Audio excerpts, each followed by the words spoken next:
এই দোয়াটা পড়ার দরকার আছে না নাই?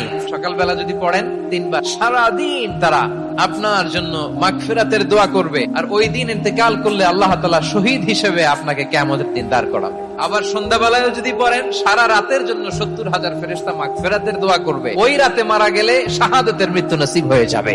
সকাল সন্ধ্যার যে জিকির, এই জিকিরের অন্তর্ভুক্ত করে নেবেন এই ওয়াজিফাটা। হুয়াল্লাহুল্লাযী লা ইলাহা ইল্লাহু আলিমুল গায়বি ওয়াশ শাহাদাতি হুয়ার রাহমানুর রহিম। والله الذي لا إله إلا هو الملك القدوس السلام المؤمن المهيمن العزيز الجبار المتكبر سبحان الله عما يشركون هو الله الخالق البارئ المصور له الأسماء